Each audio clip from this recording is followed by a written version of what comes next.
नमस्कार दोस्तों। भारत जोड़ो यात्रा अब कुछ देर में पंजाब में प्रवेश करेगी, लेकिन बात करते हैं हरियाणा में। जब भारत जोड़ो यात्रा हरियाणा में आई तो जिस तरह मेरी नज़र दौड़ रही थी, उधर गड्ढे ही गड्ढे दिख रहे थे। सड़क में गड्ढा या गड्ढे में सड़क या फिर गड्ढा ही सड़क, ये उस वक्त मेरे लिए सबसे बड़ा सवाल था जब हरियाणा में यात्रा आई।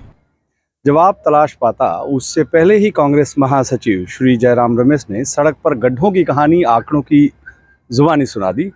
14 किलोमीटर की यात्रा में 350 से ज़्यादा गड्ढे मिले थे उन्हें। एक बार और गौर से सुन लीजिए, महज 14 किलोमीटर की दूरी में 350 से ज़्यादा गड्ढे।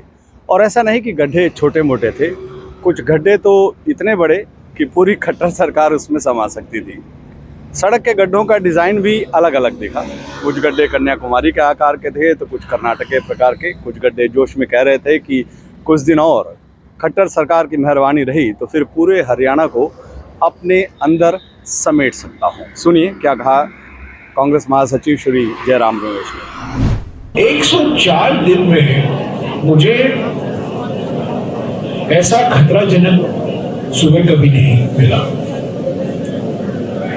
आज 14 किलोमीटर के भारत जोड़ो यात्रा में मैंने 350 से भी ज्यादा गड्ढे गिने।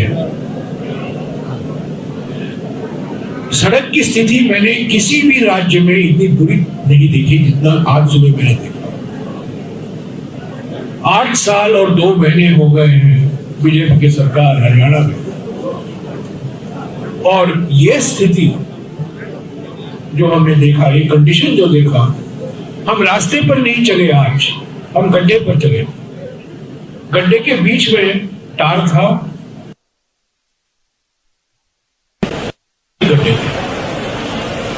और यहां मैंने देखा ये गड्ढे अलग अलग आकार के थे। एक गड्ढा हरियाणा का आकार था, एक गड्ढा भारत का आकार था,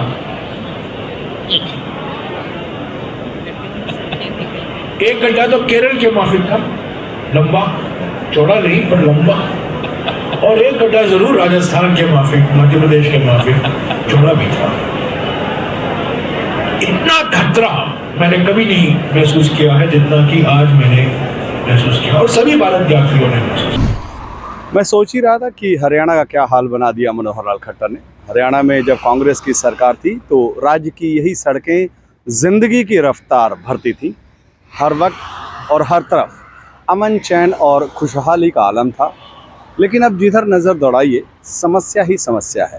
किसानों की अलग समस्या, व्यापारियों की अलग समस्या, बेरोज़गारों की अलग समस्या, नौजवानों की अलग समस्या। हर तबका, हर वर्ग किसी न किसी समस्या में घिरा हुआ है। और ये पोस्टर्स भी लगातार बता रहे हैं कि हरियाणा में किस तरह की समस्या है। हरियाणा की माँ बहनें जिन समस्याओं से दो चार हो रही हैं उन पर भी कभी विस्तार से चर्चा करूँगा मैं। फ़िलहाल मैं हरियाणा राज्य के किसानों और जवानों के जो चेहरे, जो मुरझाए चेहरे, उनको देख रहा हूँ।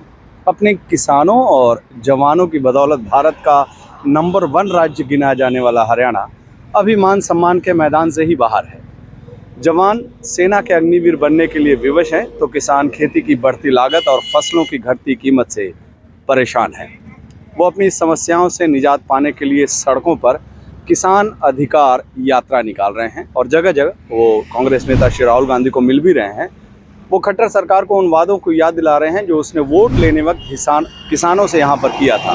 सरकार की वादा खिलाफी के खिलाफ किसान विधानसभा का घेराव किए तो निजी स्कूल के संचालक खट्टर सरकार की मनमानी के खिलाफ आवाज़ बुलंद कर रहे हैं। हम कह सकते हैं कि हरियाणा में बड़ी विभाजन वाली बात है और उसी को जोड़ने निकले हैं कांग्रेस नेता श्री राहुल गांधी। खट्टर सरकार ने अचानक 2000 से ज़्यादा निजी स्कूलों की मान्यता को आगे बढ़ाने से इनकार कर दिया। सरकार के इस तुगलकी फैसले से इन स्कूलों में पढ़ने वाले लाखों बच्चों का भविष्य अधर में लटक गया है। Haryana private school association Khattar सरकार के से निजी स्कूल की मान्यता को आगे बढ़ाने का आग्रह कर रही है, लेकिन अंदर से खबर मिल रही है कि खट्टर सरकार कर्नाटक की बीजेपी की सरकार की तरह निजी स्कूलों से कट कमीशन के गुणा भाग में लगी। आपको याद होगा कर्नाटक में 40% कमीशन की बात जो है वो लगातार चल रही है। हरियाणा राज्य में खट्टर सरकार इन कारगुजारियों की वजह से लोगों में बहुत गुस्सा है, लोगों में नाराज़गी है और सड़कों पे दिखी। लेकिन सरकार लोगों का ध्यान भटकाने के लिए अपने टेस्टेड फार्मूले पर काम कर रही है। नफरत, हिंसा, सांप्रदायिक उन्माद की म्यान और फिलहाल राहुल गांधी की भारत जोड़ो यात्रा के खिलाफ जहरीले बयान, यही हरियाणा के इस खट्टर सरकार का असली चाल, चेहरा और चरित्र है। निराशा और हताशा के इस आलम में अच्छी बात यही है कि राहुल गांधी के भारत जोड़ो यात्रा से राज्य में बदलाव की एक बयार बही है। श्री राहुल गांधी का साथ देने के लिए जिस तरह से लोग सड़कों पर उमड़ रहे हैं, उससे साफ है कि बहुत जल्द ही खट्टर सरकार की स्याह और साजिश भरी रात की सुबह होने वाली है। नमस्कार।